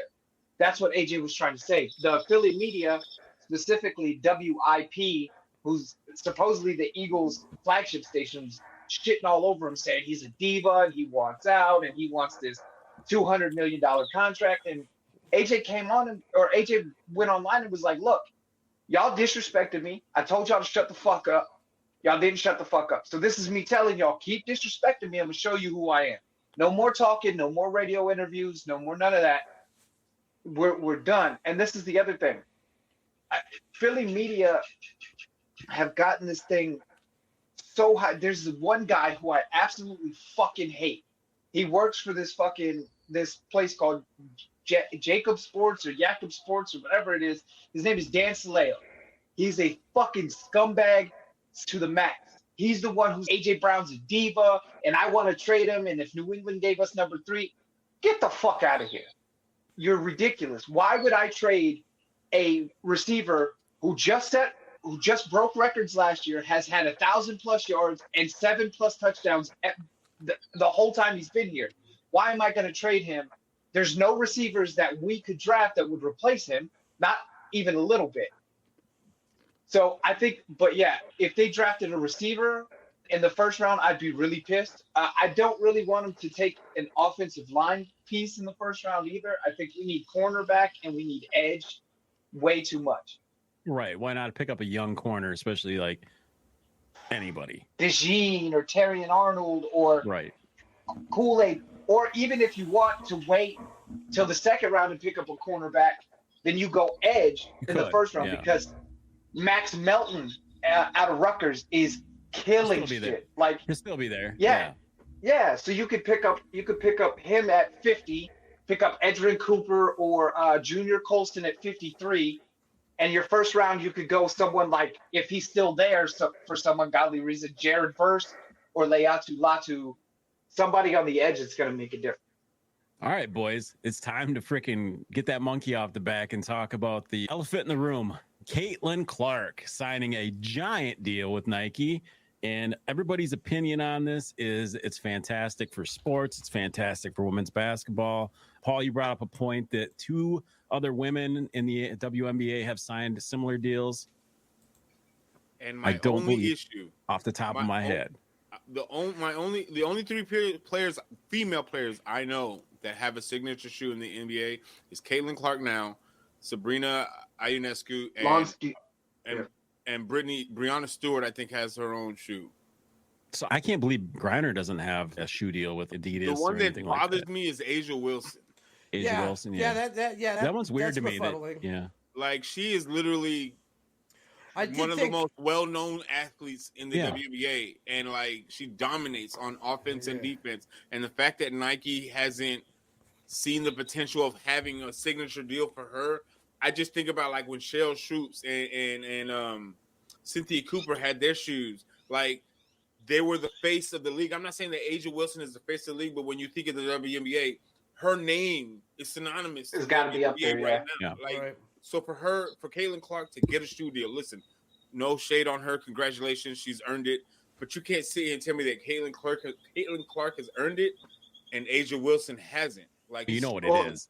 They're trying to capitalize on the market right now. That's what they're trying to do. But this is the money. This is the money thing for them. Yeah. It's unfair for Asia Wilson. Well, look at it. I'm shocked on both sides that Steph Curry and Under Armour didn't get Caitlin, and they haven't gone after Asia. Well, here's the problem: Under Armour can't compete with what Nike can put to the table. But it's Steph Curry. But that's the other thing is, but it has to do with money and who can market her brand better, Steph Curry's or Nike. Come on, it's not even a question. But here's the thing about Under Armour, right? Is you may not get a big upfront, signing bonus and all of that shit. But I think with Under Armour, the way I remember doing this research for the stories that I've had to do for school is that Under Armour pays a bigger back end than Nike does. So initially, yes, you're not going to get the same contract signing bonus that Caitlin Clark will or whoever signing with Nike, right? But you will get more percentage on the shoes sold than you would with Nike. I get it. I get the money wise. Yeah, the money makes sense. For them, it was them just it was just them shoving a bunch of money in front of her face, and she said, "Okay." But I'm not upset at her getting her shoe deal. That's not my issue. There's a bunch of women who should have. It's confusing. Because we all know these women have put in just as much effort into the game as the guys do. So you can't tell me they haven't earned that kind of money to do shoe deals, especially Caitlin Clark. I get it. It's just weird that Asia Wilson's been doing this in college and in the pros. So to put this in context, right? Like, it would be Newcastle's going into the draft, right? Yeah. So it would be like Newcastle having a shoe deal right after draft day, but Luka Doncic not having a shoe right now. It's weird. Like this is, for those of you who haven't followed or don't know much yet about the WNBA, but do watch the NBA, it would be like one of these newer NBA guys coming into the draft already getting a shoe deal, but Luka Doncic, I fucked that name, but whatever, not having a deal. Okay, so you guys want me to? I'll bring something up right now. Wilson's portfolio includes Ruffles, Mountain Dew, and Nike, but not Nike shoes. No pun intended. They're dragging their feet. So she does have a deal with Nike, but it's athletic wear. So it's apparel, which is so cool, this but opens that's the crap. door. I think this opens it. I think the Caitlin Clark waterfall effect is going. If I'm Asia Wilson's agent, I'm talking to Nike and be like, "Hey, yo, I'm not just talking to Nike or more." Or I'm going to Adidas or Under Armour. Adidas, Converse, Under Armour. Like Jordan. Like, I don't know if Jordan's ever had a signature women's shoe either. Like a signature athlete. Maya Moore was the first.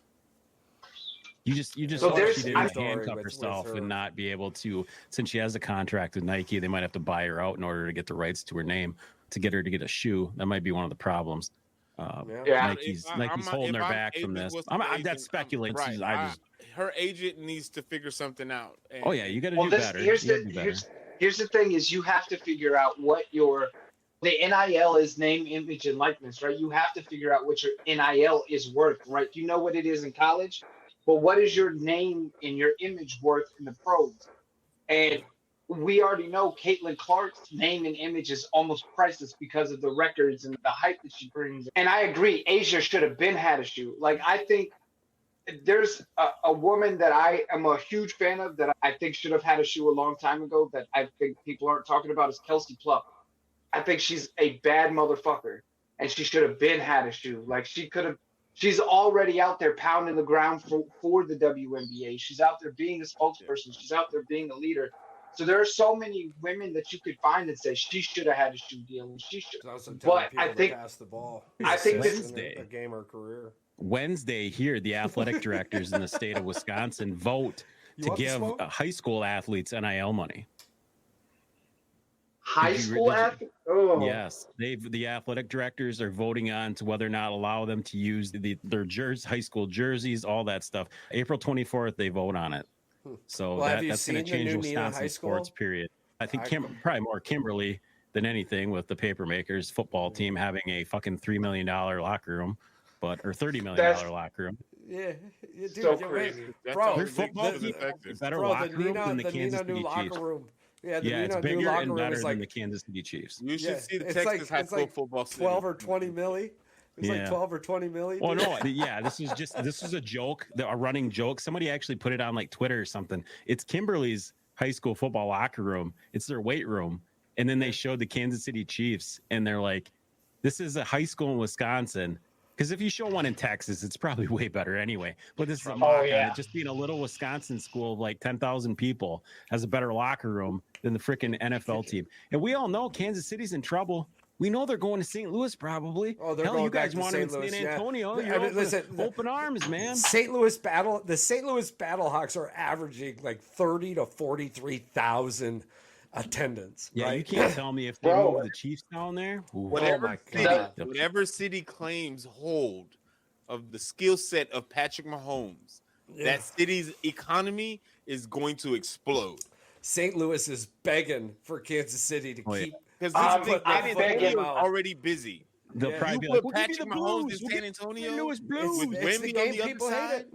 Listen, You if you know? put Patrick Mahomes in San Antonio next to Wemby, San Antonio is never going to be quiet. And I'm all the way in. Bro, like you got You can't the take league- this guy from me. the league can keep that bullshit. I don't want any part of fucking Kansas City and San Antonio. It already sucks. Well, it wouldn't be attraction-wise. Kansas City. It would be the Texas Stars. Yeah. No, it would be like the San Antonio Roughnecks or some stupid bullshit I mean, like and that. here's what we're looking at in It'll that be the Lone scenario. Some Stars. of the listeners might think it's ridiculous, but we've already discussed this on the show multiple times. We all broke it down. I'm a We broke down billionaire. the numbers. They're $180 million in debt. To I'm the a city. yeah. The city's 180 million in debt, And they either already you said, pay it up or you can leave. Yeah. I'm a billionaire, and the way I got to be a billionaire by is not by giving it spending away. other people's money. And if you're Exactly. going to want me to come spend your money, and these motherfuckers right now are pissing me off, I'm going to come spend your money happily. Because I if it think doesn't what work out in see- 15 years, I'll pack it but up the- overnight and I ship it think off the to owner already Texas. put up his half of the money, and they already did the renovations. The problem is that the city said we ain't giving you a dime, and Yeah. that's exactly what he says. He's And- like, I and already I- put up some money. yeah. I already brought the team here. And F I you don't want guys. See, the the- listeners to think that I don't think the city should fucking pay a No, dime, he's to be honest basically with saying you. I'm in the best interest of the team, and the team's best interest is to not be here because you don't want to put any money into it. Yeah, and This he is- has every that's- right to do that. That's what's crazy. The one thing that I think is stopping San Antonio specifically from getting a team is the city is looking into building a new arena for the Spurs. So we ain't getting no football team no time soon. It's just not happening. This is going to be No, they would have to Multi- petition it, No, all that and- stuff. And to be anyway. honest, I haven't heard San Antonio on a radar. It's not since the Raiders were The thing were- is, even if they were to move, this is a 5-year thing down the road. Yeah, anyway. This isn't going to absolutely. happen anytime soon. Because I No, I believe they don't still have a think it- yeah, I contract mean- with the city. if you got to ask me, if you're asking me to put money on it right now, I'm telling you, St. Louis. I'm saying they're and I leaving. don't I'm even think saying it's they're a leaving question. if this doesn't get All resolved. right, it Absolutely. definitely makes sense to go to St. Louis again. Your fan base is Oh yeah. definitely By more- next season, if they don't resolve this, they're gone. They're Can gone. you imagine the St. Louis Battlehawks and the St. Louis Chiefs?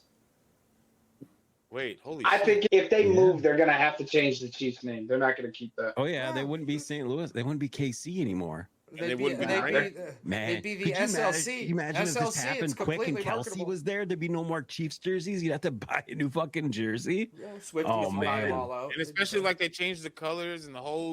Oh, they'd concept. be like the Blues. They'd be like, oh, it'd be cool if they were like St. baby Louis blue. Cardinals. St. Louis Cardinals are red. I don't know Yeah, why the but Battlehawks are blue. you can't be the Cardinals. You got to be like you got to be something cool. No, the color for the same red though. Yeah. It's Yeah. more tomato, more crayon for y'all. Yeah.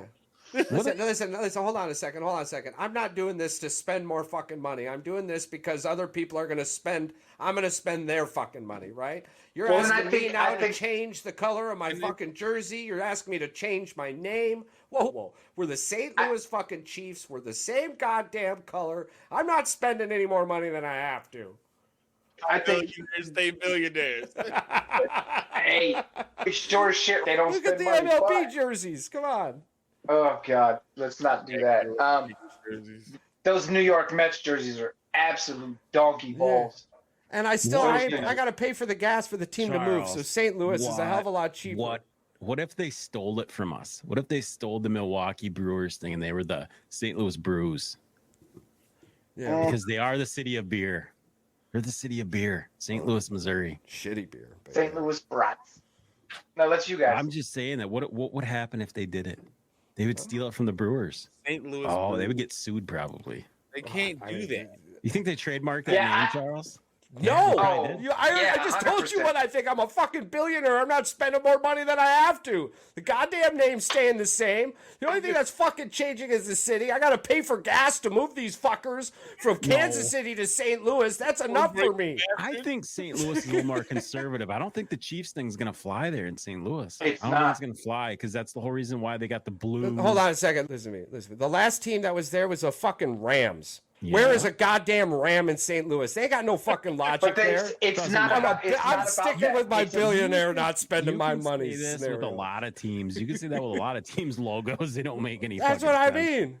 I'm not. Listen, But it's we're talking. for me, Dude, the it's Kansas not- City owner is greedy as fuck, right? We ain't talking about Shahib there for the Phoenix Suns. We will see. I think we're going to see here. This is going to become a very cool debate if it does This happen. is like this. We just got done talking about how much the Kansas City locker room suck dick. It You think does. this It's guy? terrible. You think He's this not guy's putting gonna any pay money for into a fucking rebranding? You're crazy, Did man.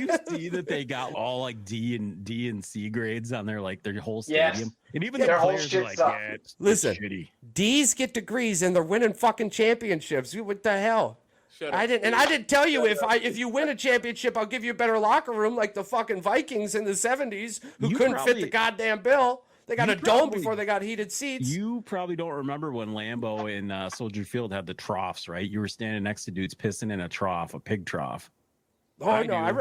I grew up with troughs. Yeah. I remember this. The high school stadiums had them. Yeah, you had the ice in it. Yeah, Yeah, the it was ice just- and everything. Yeah. Just dicks out elbow to elbow for Yeah, take pissing your in cup a trough. out. That's yeah. not refill your cup ice, but yeah. Yeah, I sure the fuck hope Oh. that. You imagine a little kid running in there. You're like, oh, forever. It doesn't taste like team. lemon for real. It doesn't for taste real. like lemon. It's not lemonade. No, Ugh. listen, Kansas The City ice is isn't yellow. rebranding. That dude is a that ain't Walmart money. You don't Cheap just fuck. give Russell Wilson $90 million to go home.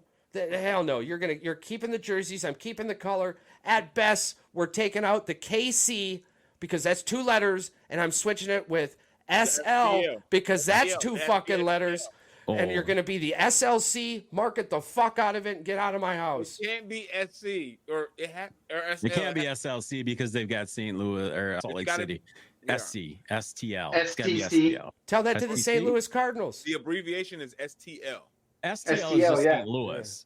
Yeah. I'm saying if they're moving it to St. Louis, that would be I take out the KC like just like the Rams used to and be. put STL in there or just You're leave it asking for alone. a whole nother letter here, man. I No, don't know no, where no, you think or I'm. you can Where do you just think leave I'm it getting this alone. money? Where do you think I'm getting this fucking Philly's money? got 3. Philly's got For 3. one They more got whole 3. letter, one whole fucking letter. Where am I going to get the money to do this? The city. Or You're moving the any team. The letters city's at all. paying. Oh yeah, we'll ask Leave St. Louis to do it. Forgot Yeah. about that. Oh yeah, St. You keep Louis. thinking they're in KC. Where KC's the one telling them that. Fuck you. No, you get that That's what I'm SC saying. money. The fucking money don't grow on trees. How did I become a billionaire? All right, by spending other people's money. You better put that STL on that logo. Yeah, you better put that STL on that logo. I ain't paying for that Fuck STL to yeah. go on there. Charles, like, Yeah. if you got to pay for the extra letter, 2 assholes. That's what I'm saying. I'm bringing you the ketchup king. You take it, and you give me 3 letters. I don't know but you guys are right. This is not going to be a quick process. This is going to No. be 5 years, if not longer than that, down the road. It might be By a that really, time- really crappy Didn't the process, Baltimore too. Colts leave in one night? It can be You done. could. You could leave in one day. Yeah, they could just say it. Yeah, It's a small yeah. bus ride. I ain't got to pay a lot for gas. I'm telling you. That's 4 or true. I 5 mean, hours. that from Kansas City to St. Louis is only a couple hours away, so it's not Yeah. like you're moving across the country. I leave at midnight. I'm there before 6 a.m. And the city I'm going to is Love and Life. Yeah. Oh yeah. The problem Oh yeah. I'm is, does pulling a St. Louis still Baltimore have Colts. Does St. Louis still have the Rams, the old Rams stadium? The Battlehawks are playing in it. Yeah. Battlehawks play. Oh, then yeah. So then. Yeah, you ain't moving overnight. Yeah, you ain't moving. The whole ass stadium's being built. What's going there? I don't hate know. to tell you, Charles, if they're bringing in an NFL team, that the other team's getting kicked out. Yeah. No, the hold on. Battlehawks are Listen, going- whoa. The If I'm Battlehawks moving my are going- fucking team, I'm moving it to a new fucking stadium. You Well, ain't yeah, put you me in don't- that bullshit. You don't move it to a dome. new stadium if You you're ain't moving put overnight. that. You're building. You're going to You start just the said build you're next moving fucking overnight. year. You I know. just said- Listen, you don't- and by the small way, you moments build a- before that, I did cancel out the overnight thing. I said, "Oh fuck, it can't be Well, overnight. you They don't got to build a the new stadium." overnight. You don't build a Yeah. stadium in 1-2 years. Well, wait, it no, takes wait a 3-4 minute. years to build a stadium. And we could contract Dubai workers. They have that shit done on a Thursday. Charles, bring it up again. Bring up the Dubai's fact having that they their built built a road right now. They can't over a bridge. Dude, Charles brought this up to me one time, and we looked it up and we watched the video. We watched a time lapse video of like what the fuck? I don't even remember what country it was, but they fucked up a bridge, tore a bridge down, took a bridge out, rebuilt the bridge, built the road back over it, and I think it was like over a weekend they did this. Yeah. It's another country. And it was like a mile-long bridge. But that one bridge is going to take 10 years. Yeah. I tell you what, if the state legalizes weed and then you put weed money in the roads, you don't have to milk those jobs for 10 years because so much more work opens up. It's weird how that works out. Yeah. Fucking politics, you know what I'm saying? Like everybody's rubbing their eyes and freaking getting ready to roll. Yeah, no, I love it. Here's the thing. We're coming up on draft day. What is this? What we said Thursday? We're coming up on draft day. We're going to have trivia. We're going to have time to bounce around. We're going to have time to talk. So the trivia is not going to be a headliner. It's going to be a space filler. So as the draft picks come in, we're going to talk about it. If it's exciting, we've got a little bit to talk about. But in between those moments, that dead space, that's when we're going to do a little bit of trivia. And they're going to I think the trivia, what you should do is you should give us at least 4 options. You should give us an A, B, C, D. I was going to say this is going to be a little more difficult. Charles is not going to fucking make this easy on us. I was going to say, you want a fucking participation trophy? Go sign up for a 5th grade spelling bee. I do want I don't want a participation trophy. I just want to be able to compete because I feel like you'll be able to compete. You're all going to be walking through the same shit. It's going to be thick and heavy. Some of these answers are going to be. And you do remember this is going to be live, right, Charles? All right, listen. I'll give you a hint to the first question right off the bat. When did Bob Saget enter daytime television? 1984. I don't know. I haven't looked up the answer, but those are going to be some of the questions you get. Hell, man. I thought you already knew the answer. We're over here trying to figure it out. You could have said fucking anything, and if it had enough confidence behind it, I would have said, yeah, absolutely. And on next week's episode... What I think I was going to say, since we're so close 87 is the draft, answer. I was going to say 86. I said 84. What I was going to say, since we're so close to the draft, maybe our shows individually do our own top 50 big boards and use and put them on our YouTube pages as posts. So our people who are on the page can see who we think is where and for our top 50 big boards. I like that. Also, at the same point, too, I think if people, our listeners, if they've been listening to the show, they've got a pretty good idea on who we think is going to go where. I do like it extended out to that number, though. We've hovered mostly in 1 through 10 and 20 through 25. Yeah, I think that if we do not necessarily a top 50 draft order, but our big board, who are the top 50 players you think in the entire draft, and then post those, because I can do one on Canva. Actually, I can't because my laptop's fucking up, but we can get something done. I just think that there's so much shit that's getting ready. Day one of the draft is going to be insane. I want to do this where we break down, we critique all of the picks, and we give them a draft grade. Let's all give them a draft grade too. I think that'll be fair. We'll go around the table. Give them a consensus draft grade. We got a lot coming up because we were in the same pick position last year, and I believe it took 3 hours and 27 minutes to get there. Yeah. Yeah. Me too. Yeah. Charles, 7 minutes in, where the fuck you're sitting, man. Our first live ever was a draft. Yeah, and it went 3 hours and 27 fucking minutes. We're not trying to make it 3 years in a row, though. Yeah. We were up till 10 o'clock. You shouldn't. We were up till 10 o'clock that night. It was pretty rough. So are we gonna do all 3 nights? Oh, or is it? I'm too old for that shit. We'll just do first round. Yeah, it's good. Okay. Thursday night works for me. Absolutely. Because then we could break off on the individual shows and break it out. Let's do first round Thursday. Sunday we'll do our recap. Yeah. Okay. I'm with that. That's perfect. We'll recap our draft. We'll recap all of our teams. We'll critique all the picks. We'll try to pick apart some of the picks, some of the teams that made shitty picks that we think made shitty picks. Yeah. I think that'll be good. Yeah. And I'm thinking potential giveaways on these live draft episode also. Oh, Charles. I'll be kind of excited about that. So I think what we'll end up doing, nope, y'all will cheat. I'll figure it out. I'm not cheating. No, not you, the listeners. I said we'll put up a poll question, and whoever gets the answer right, well, but you just fucking Google that shit. So. Yeah. Yeah, I was about to say, there's no accountability there. Wow, y'all got a bunch of guilty ass consciences or something. Holy fuck. Brother, we were in the military. What's that famous saying? If you ain't cheating, you ain't That's what trying. I'm saying. Fuck. You know when I figure out what I got to do next? When the door closes behind me. That's when I fucking figure out what I got to do next. Not everybody is you, Charles. Until that door fucking closes, I can still turn around. All right? That's what I'm saying. For real, for real. For all of our listeners out there, all of our likers, our subscribers, our sharers, our commenters, thank you so much. We love you. We appreciate you so much. There's multiple giveaways going on. For example, I think that's your cue. Oh, shit, I'm high. Sorry. Look, draft night 1. We're going to do something pretty different. So I want to do not only a t-shirt giveaway, but I want to do a mug giveaway and a hat giveaway. Ooh. So we'll do a first, second, and third prize giveaways. What those are going to be, maybe there's trivia questions. Maybe there are a secret phrase you'll have to listen to. I will confirm. Yeah, maybe you have to watch for in succession Crazy Eyes. Clip the crazy eye face and put it on a shirt. Charles. So, yeah, we'll do the heat check. Will do a first, second, and third place. And we'll do 3 different things you have to watch for or comments or whatever, and we'll go from there. So it'll be like a little bit of an Easter egg, which you will be able to catch on our upcoming live show via the draft.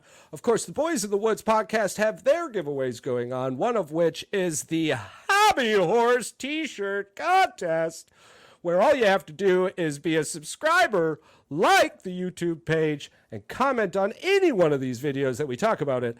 I want the t-shirt. For everybody else out there, the world is a much better place with you in it. Please, smile more. I hate to be that guy. Damian Lillard still only has 35 points. Yeah.